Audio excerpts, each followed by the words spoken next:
Welcome back tuttifrutticooking. இன்றைக்கி பிசிபேலாபாத் எப்படி செய்யலான்னு பார்ப்போம். வியூவர்ஸ் மறக்காமல் லைக் பண்ணுங்கள், ஷேர் பண்ணுங்கள், சப்ஸ்கிரைப் பண்ணுங்கள்.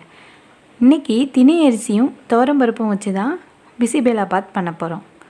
அதுக்கு தேவையான பொருள்கள்: தினை அரிசியும் பருப்பையும் நல்லா கழுவிட்டு நம்ம குக்கரில் வேக வைக்கணும். குக்கரில் 1 ஸ்பூன் எண்ணெய் ஊற்றி சின்ன வெங்காயம், அப்புறம் கட் பண்ணி வச்சுருக்க வெஜிடபிள்ஸ், கேரட், பீன்ஸு, 2 பச்சை மிளகாய் போட்டிருக்கேன். உங்களுக்கு முருங்கைக்காய், கத்திரிக்காய், வாழைக்காய் பிடிக்கிறதா இருந்தால் கூட போட்டுக்கலாம். 2 தக்காளி அதையும் போட்டு இதுக்கு தேவையான உப்பு, 1 ஸ்பூன் மஞ்சப்பொடி, தினை அரிசியும் பருப்பையும் கழுவி வச்சுருக்கதையும் இதில் சேர்த்துக்கணும். நம்ம எவ்வளோ எடுத்துருக்கோமோ அதுக்கு 3 பங்கு தண்ணி ஊற்றணும். நான் இப்போ இதில் 2.5 பங்கு தண்ணி ஊற்றிட்டு மீதி வச்சுருக்கேன். ஏன்னா மசாலாவில் மிக்ஸ் பண்ணுறதுக்காக. அப்புறம் ஒரு பேன் எடுத்துகிட்டு ஒரு துண்டு பெருங்காயத்தை பொரித்து எடுத்துக்கணும். அதுக்கப்புறம் கடலைப்பருப்பு, உளுந்து, காஞ்ச மிளகாய், தனியா, மிளகு, வெந்தயம், தேங்காய் துருவல், கருவேப்பிலை அதெல்லாம் போட்டு கொஞ்சம் நல்லா ரோஸ்ட் பண்ணிக்கணும். ரோஸ்ட் பண்ணிவிட்டு அது ஆறுனதுக்கப்புறம் நம்ம பொடிக்க போகிறோம். இந்த சாம்பார் சாதம் ரொம்ப டேஸ்ட்டாக இருக்கும்.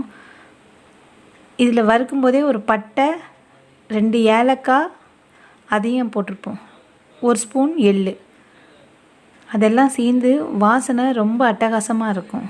இது ஆறுனதும் நம்ம பொடிக்கலாம்.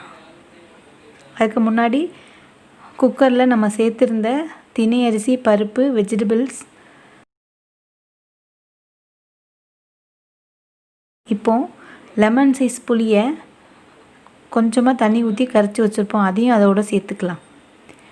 வறுத்து வச்சுருந்ததெல்லாம் நல்லா ஆறிட்டு அதை நல்லா பொடிச்சாச்சு. நம்ம ஏற்கனவே கொஞ்சம் தண்ணி வச்சுருப்போம் மிச்சம், அந்த தண்ணியை இதில் ஊற்றி கரைச்சிட்டு நம்ம குக்கரில் சேர்த்துக்கலாம். அப்போ தான் கட்டி பிடிக்காமல் இருக்கும். இப்போது இதுவரையும் நம்ம குக்கரை மூடலை, ஓப்பனில் தான் இருக்குது. இப்போது இந்த அரைச்ச மசாலாவை சேர்த்துட்டு மிக்சியில் கொஞ்சம் தண்ணி ஊற்றி அதையும் நல்லா கழுவி அதில் சேர்த்துட்டு இப்போது உப்பு ஏதாவது வேணுமான்னு செக் பண்ணி பார்த்துப்போம். வேணும்னா சேர்த்துக்கலாம். இதோ இந்த மாதிரி தான் இருக்கும். தினை அரிசி குட்டி குட்டியாக தான் இருக்கும். இதில் சாம்பார் சாதம் செஞ்சால் ரொம்ப டேஸ்ட்டாக இருக்கும். செக் பண்ணிவிட்டு உப்பு ஏதாவது தேவைன்னா போட்டுட்டு நம்ம குக்கரை மூடி ஒரு விசில் 5 நிமிஷம், ஒரு விசில் வந்ததும் ஸ்டவ்வை சிம்மில் வச்சு 5 நிமிஷத்துக்கு வச்சுக்கலாம். நமக்கு சூப்பராக நல்ல குலைவாக நமக்கு பிசிபேலாபாத் ரெடி ஆயிரும். இப்போ நம்ம குக்கரை திறந்து பார்ப்போம். நம்ம பிசிபேலாபாத் சூப்பராக ரெடியாக இருக்குது. இது ஃபஸ்ட்டு கொஞ்சம் இப்படி லிக்விடாக இருக்கிற மாதிரி தான் இருக்கும். கொஞ்சம் நேரம் போக போக கொஞ்சம் செட் ஆயிரும். சூப்பர் கலராக இருக்குது. இதில் காஷ்மீரி மிளகாவை வறுத்து போட்டோம்னா இன்னும் நல்ல டார்க் கலர் கிடைக்கும். இப்போ இதுக்கு ஒரு தாளிப்பு கொடுத்துடலாம். 1 ஸ்பூன் நெய், 1 ஸ்பூன் எண்ணெய் ஊற்றி கடுகு தாளித்து, ஜீரகம் தாளித்து, கறிவேப்பிலை, 2 முந்திரி, கொஞ்சம் கொத்தமல்லி கீரை போட்டு நல்லா வதக்கிட்டு அதை இந்த சாதத்துக்கு மேலே சேர்த்துக்கலாம். இப்போ நல்லா மணமாக இருக்கும், கமன்ட்டு இருக்கும். தினை அரிசியில் செய்கிறதுனால ரொம்ப சத்தானது.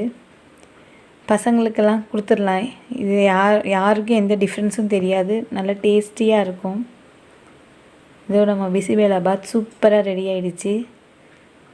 சர்வ் பண்ணும்போது 1 ஸ்பூன் நெய்யை ஊற்றி நல்லா மணக்க சாப்பிட்லாம். ரொம்ப டேஸ்ட்டாக இருக்கும். இந்த வீடியோ பிடிச்சிருந்தால் மறக்காமல் லைக் பண்ணுங்கள், ஷேர் பண்ணுங்கள், சப்ஸ்கிரைப் பண்ணுங்கள். யாருக்காவது ஷேர் பண்ணி கொடுங்க. தேங்க்ஸ் ஃபார் வாட்சிங்.